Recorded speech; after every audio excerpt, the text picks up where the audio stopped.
What's up, everybody? It's your friend Tony Ortiz. I'm back with another tutorial video for you. This is Bloodstained, a Ritual of the Night Randomizer, and we are recording this new series here in 2025. And I'm going to talk to you in this video about all of the enemies in the game. And I'm not going to go through every single enemy. I'm just going to go through a bunch of ones that are noteworthy. This is totally up, to you if you want to learn each enemy in depth and all that. I just will also want to note that again, I'm not going to talk about the enemies in any of the modes above normal difficulty. Some of them get extra attacks. They're tougher, of course. All sorts of stuff goes into that. But, in terms of like for, competitive play, we play on normal, so we're just going to talk about that. And, I'm just going to go through a few of them that are of note. And, we'll talk about all the bosses that are at the bottom and some general stuff. Okay, so first of all, we got to talk about our main man, Mort. He's the number one stunner, if you will. He shows up in a few different areas. He's also a quest mob that you can defeat once you pick up the quest.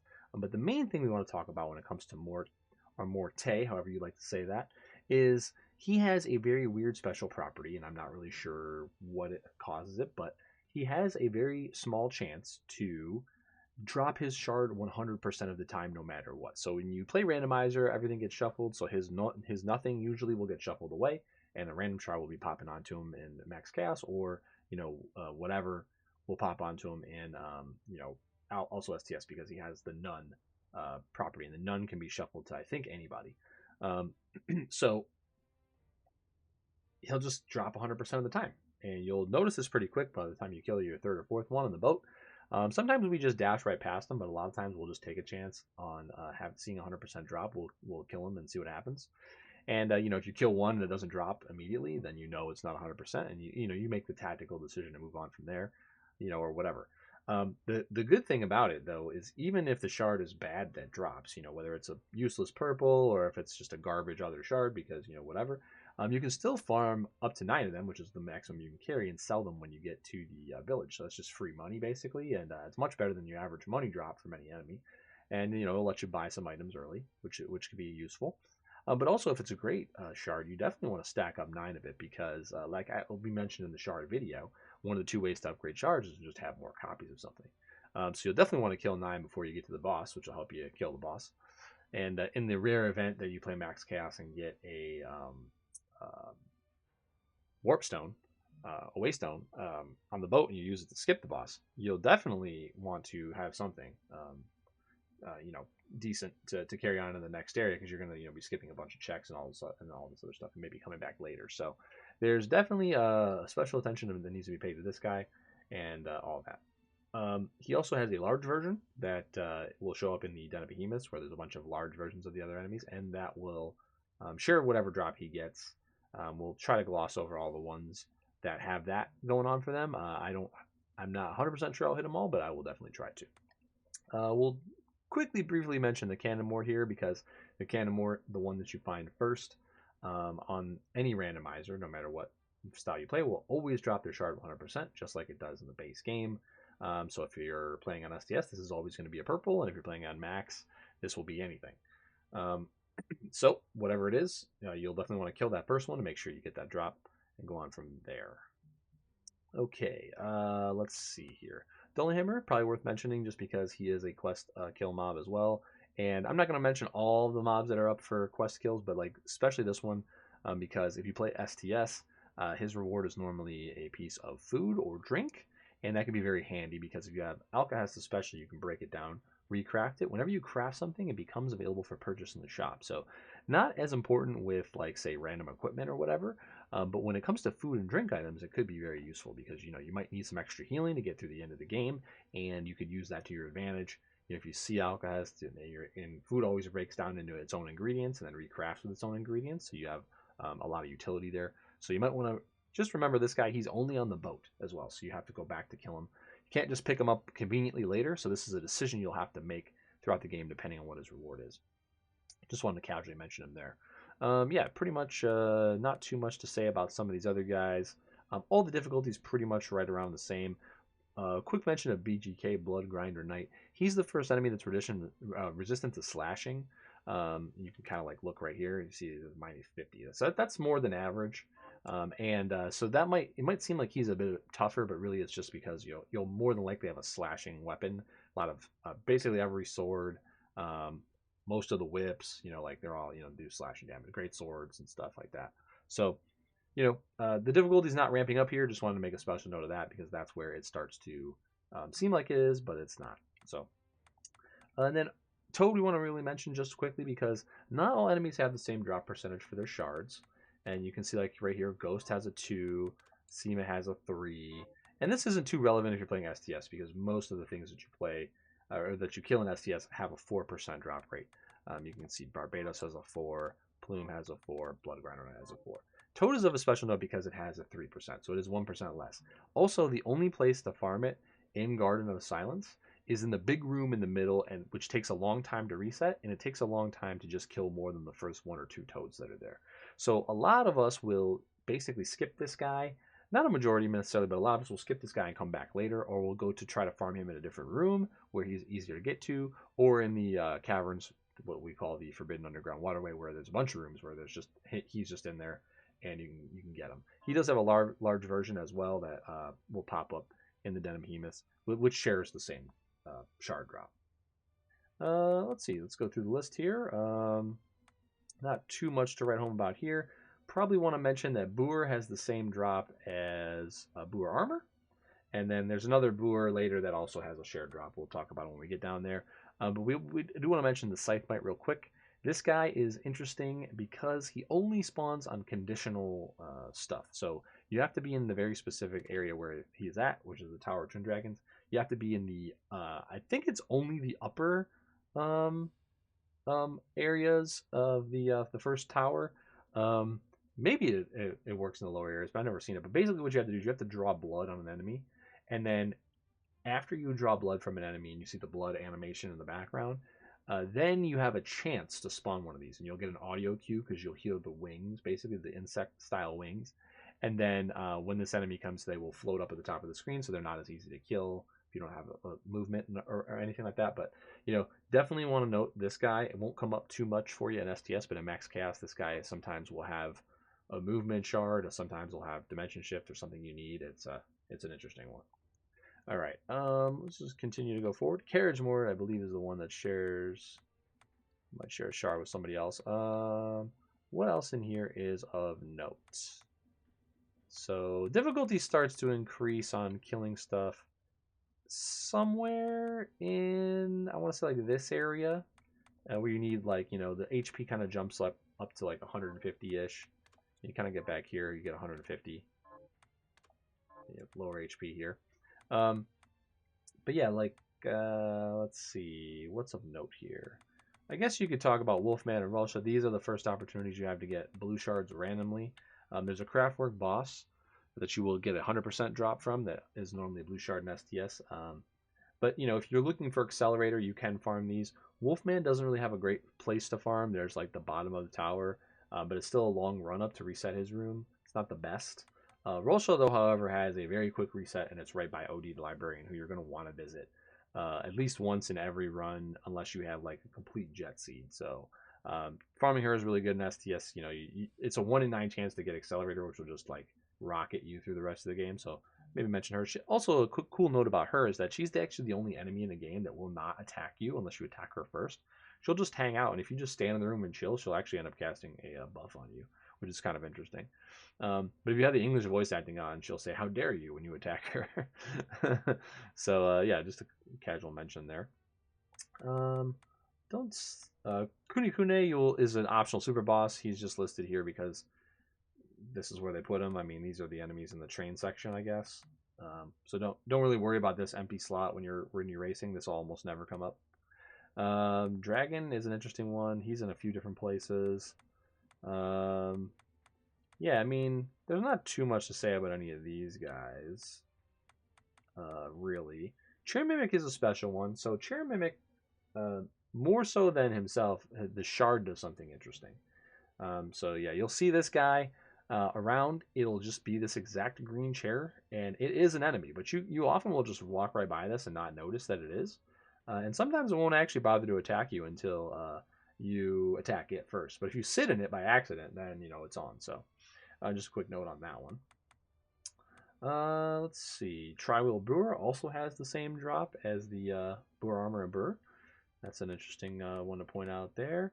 Decent amount we want to point out because this enemy actually has a 10% drop rate, and the reason it does is because in the base game it drops Aqua Stream, which is actually required for progression at the point in which you find your way to the area that this is in.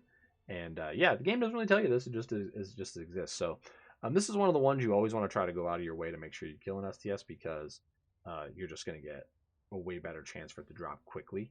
So, if you're at a loss and you're thinking about, okay, this place with 2 or 3 purples and this other place with 2 or 3 purples, this one might be something that affects your decision making because you're going to get this drop way quicker. And you don't need to be able to swim to farm it. So that's another good note to have. Not too much going on with most of these other enemies. Like, they have their quirks and stuff, but there's not really anything super special about any of them. I mean, I guess we could just really quickly touch on the Mimic and the Death Trap because they exist. So the Mimic will look like a regular brown chest. It's only in one place, really, before you get into the second half of the game. And then the Death Trap as well, it has a silver chest. There's no actual legitimate silver chest in the entire game, so whenever you see one of these, you definitely will know it's a Mimic. Just a quick note on those. There's not too much else special going on here, really. Here's a bunch of the giant enemies, as you can see. They all share their drop with their smaller counterparts. And this Chariot Boer here shares its drop with the, what was it? The Carriage Morts, which is a little bit different than the very first Cannon Mort. So, yep. And now we're down here. We have some interesting ones. There are maybe a special note we want to make here as well. Silver Wolfman, even though there is a smaller Wolfman that we already talked about, has its own separate drop. So it is a little bit different in that it has a completely different blue. So if you farm this out, you may get something you will get something completely different, and it may be worth your time if you get it. Luckily, it could be Accelerator. Next, let's talk about Abyssal Guardian. This enemy appears as a boss in the area between the library and the Hall of Termination. However, it appears as a regular enemy later on in the game, and it does have a 6% drop rate as opposed to 4, which is the standard. So sometimes you can get really lucky, especially in STS, and this can drop you something really good that you normally would have had to wait until after you get it in the Den of Behemoths, where all the giant stuff is.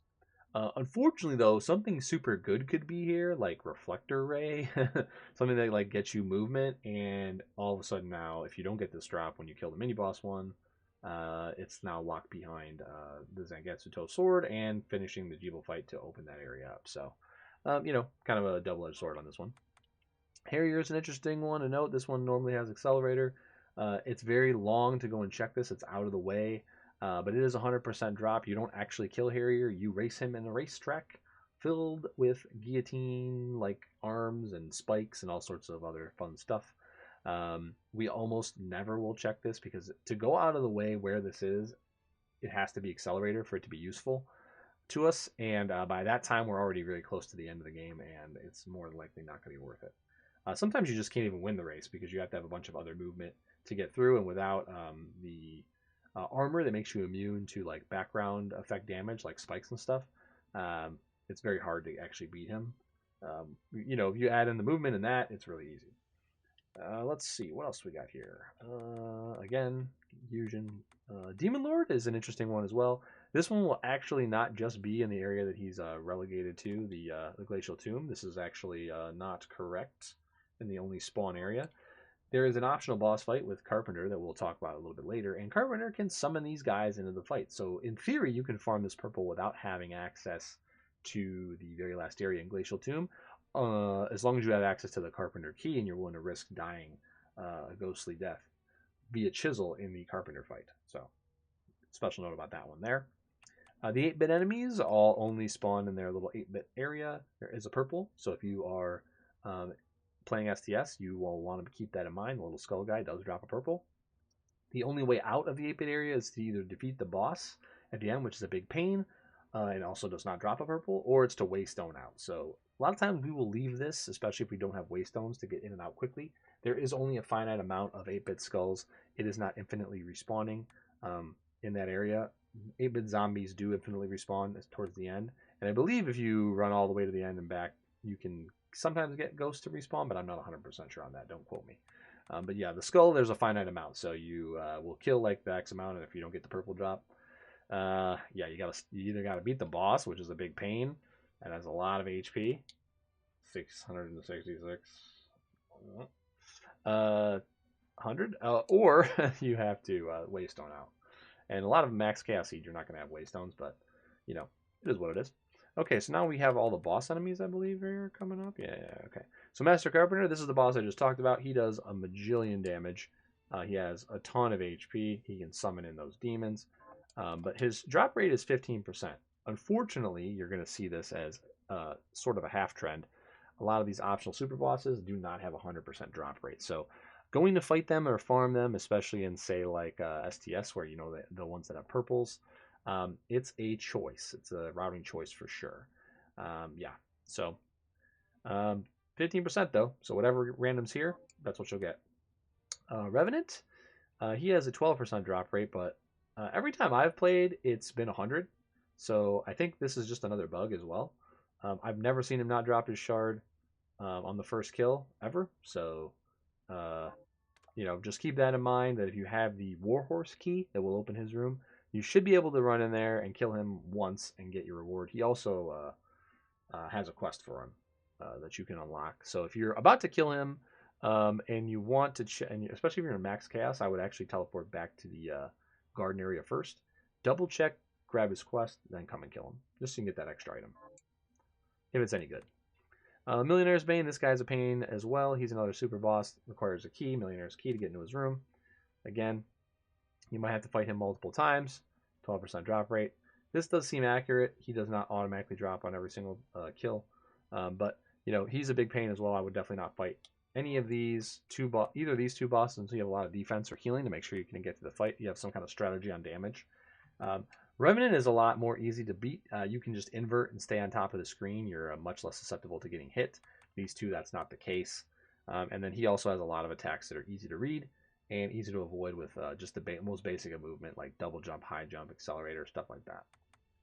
Okay, so those are the optional super bosses, mostly. So we have Vepr. This abomination is the very first boss that you fight in the boat. Not too much HP, 600. But if you harken back to some of the other videos, I did talk about not having a weapon potentially and max chaos runs. Now that's solved by the free DLC. But if you can imagine doing like 1 to 3 damage per hit, how long it may take you to kill this boss, yeah, it's really long. But yeah, pretty easy. 100% drop rate on the shard. You should never skip this in a seed unless you know with a waystone is the only way to do it. I believe that's only possible in max. But so you will see some people do it. If you have a very specific plan, you can skip it. But you should come back and fight this for 100% drop rate, because if you do skip this and it is something good, you can 100% guarantee that anybody who you're racing against will have it. Because there's plenty of people like me who, even if I get a waystone on the boat, I will finish the boat. It's just a choice we make. So definitely keep that in mind. Zangetsu doesn't drop a shard. This one does not get shuffled. Zangetsu 2 also does not drop anything. Shard-wise, that does not get shuffled no matter what settings you use. So just keep that in mind. He is interesting. He is only resistant to, what is that, Curse. But you don't see him give him much love, because this is where the difficulty curve really ramps up in the base game. You really have to get used to like learning a boss's patterns and like not just standing there in front of them and banging. You have to like, you know, evade, get behind them, learn what their attacks are, don't get hit by them, stuff like that. Craft work, as I mentioned before, this guy is a big end metal, and he makes a fist and tries to smash you and throw things at you. He is a guaranteed 100% drop as well. Easy kill. Even if you don't have like a way to make his pattern not work, it's pretty easy to evade all of his attacks. Susceptible to poison. Yeah, also susceptible to poison.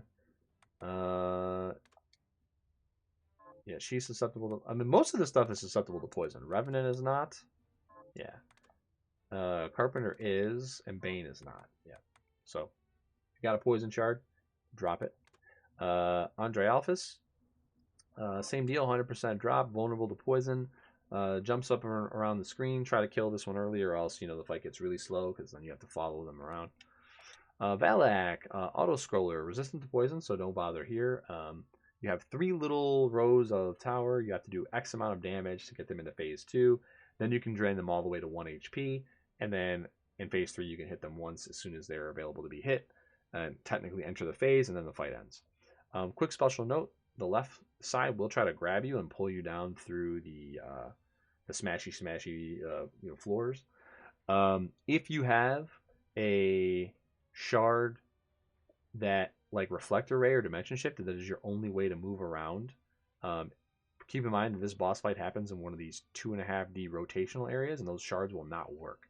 So the actual key item chest that is behind this requires you to have some movement to get up to it. You cannot just regular jump up to it, and you can't use those purple shards because of the location of this. So if you don't have double jump, high jump, or invert, you want to make sure you don't get grabbed by the hand so that you can properly fall without having to fall all the way to the bottom where you normally would be if you get grabbed, so that you can get that chest. Okay?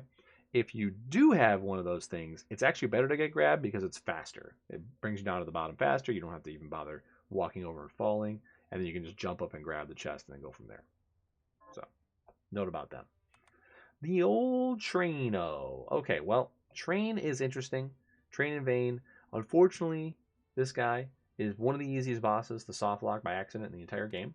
So he does have a 100% drop rate, but he is behind the train area, and you have to have the key items to get to him and do the quest, little mini quest turn in to open him up. So we skip him a lot, but just a quick special note on this guy: when you're walking into his area, the way you walk through the door into his area often will affect whether or not you soft lock this dude. So make sure that you just do like a regular old normal walk, like right through the door at the end. That will mitigate your chances of soft locking him quite a bit. But then there's also a lot of weird stuff with this guy. Like he's in an open area, but if you go too high up on the screen, you might soft lock him. If you do too much damage from too far away, you might soft lock him. If you do too much damage before he phase transitions, you might soft lock him. You can sometimes still kill him after soft locking him, because I think what happens with the soft lock is it underflows his HP. Don't quote me. Don't really know. Not a coder, but you can sometimes kill him on the back end.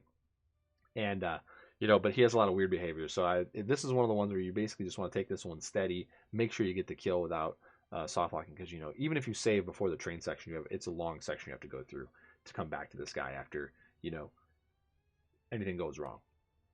Bathin, same thing, 100%. He's at the end of the train area. That's after the train. He is annoying, but not too hard to defeat. Nothing really special to note here.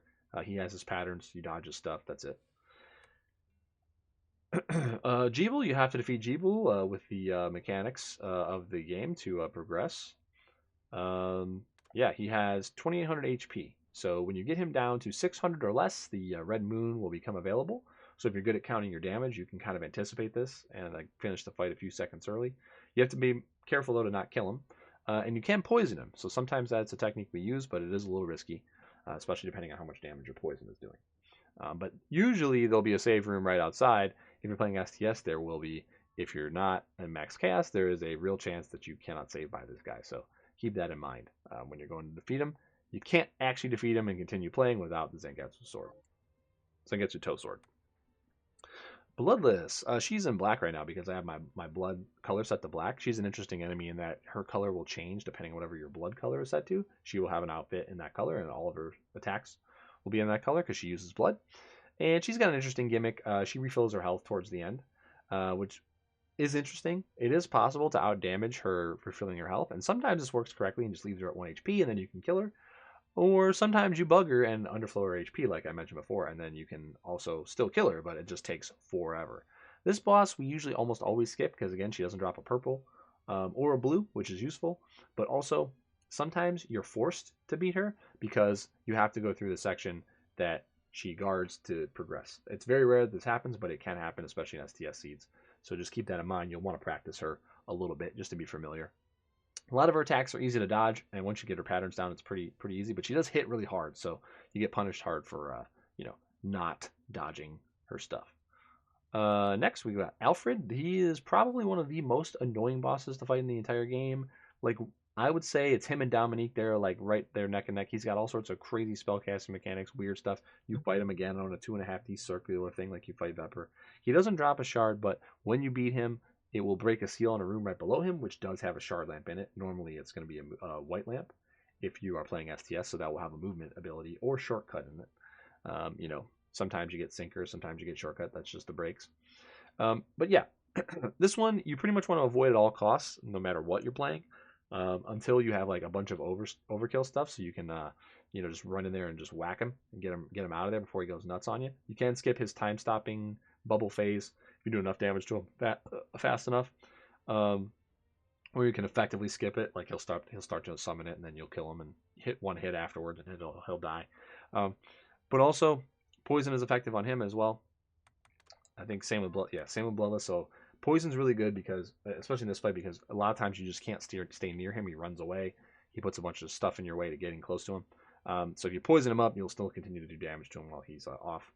You know, just making your life miserable. Doppelganger, again, you'll almost never see, even in Max Chaos. She's just so far out of the way. It's usually in one of the last sections we check. But, you know, 100% drop. Doppelganger Miriam has a lot of similar attacks. Hits hard, you know, not too much else to say about him. Orobas. Interesting about this guy, he's in the fire area, but he is weak to fire. You know, for whatever reason. So keep that in mind. Yep, normally drops invert, but he does invert shenanigans where he does stuff on the ground and then jumps to the ceiling and does stuff there, but nothing really super special about his gimmicks. Zangetsu 2, you'll fight Zangetsu again in his area. He adds a few moves. He hits harder. Not too much different, though, about him than the first fight. Has a lot more health. A lot more health. Yeah, a lot. And a special note for him, to pick up his item that he drops, you actually don't automatically get it. You have to basically walk into the right area. You'll see the little treasure up arrow, like you were opening a treasure chest. You'll have to do that, and then you will get the reward, whatever it was. Key item in STS and you know, anything in Max Chaos.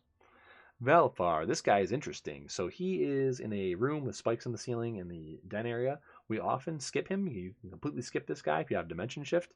If you don't, the easiest way to beat him is to have Invert and the again the armor that blocks all environmental damage, because then you can just sit on the spikes and you know, with it inverted, you can just hit his head and that's it.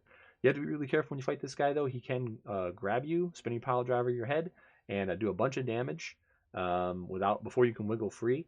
You really want to make sure that if you get grabbed at all and you take damage and you don't die immediately, you want to pause real quick. You can pause while you're grabbed. Use healing to make sure you don't die, and then, you know, like, just make sure you get out of his grip and continue.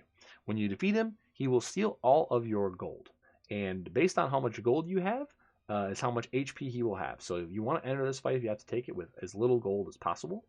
And you know, he'll also make jokes based on how much money you have. So like if you have over a certain amount of money, he'll be like ah ha ha, and then if you have little money, he'll make various jokes about how poor you are.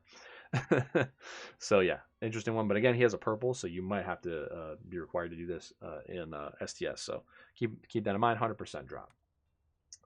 Gremory. This is normally where you find Dimension Shift. This boss fight is pretty annoying. She has all sorts of weird stuff. 2 phases. She like fades out and fades back in. And then that's how you know you're in the second phase. She'll have more damaging little crescent moon she throws at you. She'll have little hands across the ground, which you can avoid by inverting and going up to the other side or staying in the air. She'll have a big giant holy beam attacks and stuff that you want to dodge. Again, 100% drop though. Very rarely will you see her in any run, just because she's so far towards the end and a pain in the ass to fight. But you know, if we're desperate for checks, sometimes we'll just go there to check for a shard and see what happens. Can be vanilla for Dimension Shift. It happens sometimes. It is what it is. And then we have Dominique and Bale, the final bosses. Special note for Dominique, she's up there with the hardest bosses. She has all sorts of crazy attacks. Some of them she can store and use on you in one frame, cancel out of other stuff with. It's pretty crazy. But she is humanoid, so she's vulnerable to poison. So make sure you use poison on her if you have it. Dodger stuff. She has all sorts of stuff that can chain you, kill you. I mean, you'll see us fight her every single game, so you'll definitely get a feel for how to fight her. But really, the best way to do this fight is to just have something that dodges her stuff, and then just hit her with dark stuff from the back or poison her or whatever. Yeah. She phase changes halfway through, and then she gains this unavoidable beam attack. but it circles around in the room. So what you can do is you can kind of like dimension shift past it, with a good timing and not get hit by it. Also, if you get hit by it once, if you're on the ground, you can then just hold duck, and then the beam that is lateral should not be able to hit you again. So you can always heal as well. Remember, you can always pause the game and heal, no matter what's happening. So if you've taken a hit that hasn't put you to 0 and killed you, you can always pause and then use a potion or a food item to heal. Bale, all sorts of weird, crazy stuff going on in this fight. The different heads have different things that they do. Dominique will show up and possess one of the heads. That head will have a lower amount of HP. That's the one you want to attack. She'll eventually complete like a bunch of rotations around the screen. It'll do its special attack. Then she'll leave that head, and then she'll possess another head. And the fight will continue until you defeat it. So basically, the only thing that is really of note in this fight that you might not pick up on unless you watch a lot is that the RNG is completely random for the first head selection, but then after that, you cannot get the same head twice in a row. So it will pick 50-50 between one of the other two. This can lead into some weird chains where you get like demon, frog, whatever. There is an order of RNG. You want the frog, number 1. It's the easiest one to do damage to. It has the least dangerous attacks, and so on. Demon is next. The demon head is a little bit more dangerous. Has a little bit more annoying attacks, but otherwise not too threatening. The cat is definitely the worst. It has environmental damage that can't be avoided with the environmental damage absorbing armor. It has a big beam across the middle of the screen that is going to have the only place where you can stand with platforms. Cat's usually okay and not that big of a deal if you have a bunch of movement stuff like high jump and invert. But if you don't, it becomes a really, really big pain. So one of the reasons you want to stack healing items for the end of the game, Dominique and Bale. And then last we have Orlac Dracule. You will never see this guy in any playthrough of any randomizer, but we'll still talk about him real quick just to wrap this up. And it's because he's an optional super boss. So and he doesn't have a key. So in order to be able to actually fight him, you have to, I think it is explore 95% of the castle. And that's just not something we're ever going to do. And we're talking about actual map completion. So if I show you the map here, we're talking about you have to fill in 95% of this whole thing. And then he spawns in this little room that's right here in between, right after you find the teleporter in the last area of the game. And he does drop a 100% shard drop rate, which is standstill, which is pretty unique. We talked about it in the shard video. And so if you want the Jeebles Glasses in vanilla, you will have to defeat him.